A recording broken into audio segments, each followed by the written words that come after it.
តាអារម្មណ៍ឯកាពេលឃើញដួងខែបងមានដឹងទេ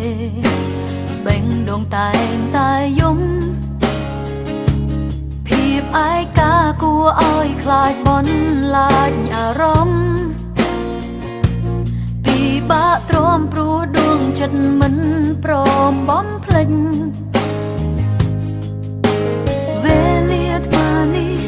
ឮចាំរៀងនេះសូមបងដឹងផងមានមនុស្សនឹក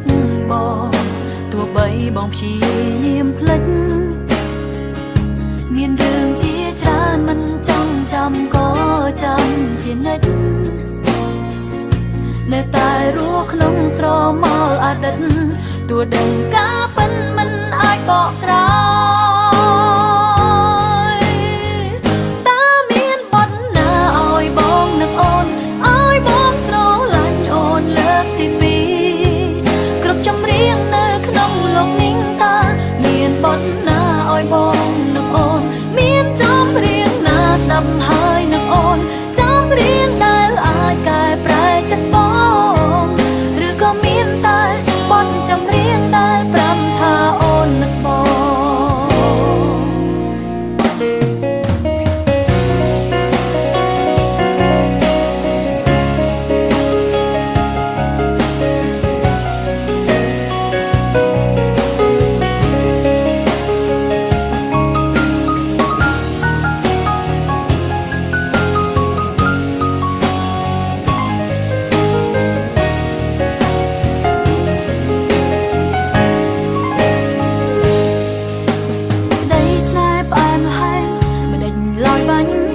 ដោយទឹកនេត្រា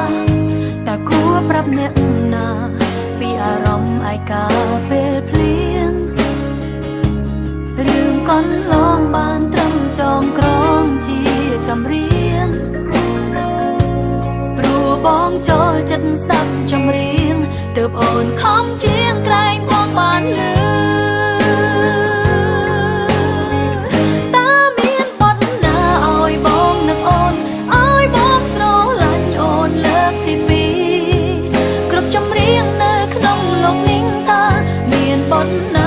បងនឹកអូនមានចម្រៀងណាស្ដាប់ហើយនឹកអូនចម្រៀងដែលអាចកែប្រែចិត្តប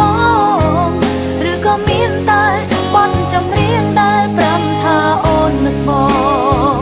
តើមានបទណាឲ្យបងនឹកអូនឲ្យបងស្រឡាញ់អូនលើកទីពីរគ្រប់ចម្រៀងនៅក្នុងលោកនេះតើមានបទណាឲ្យបងនឹកអូនមានចម្រៀងណាស្ដាប់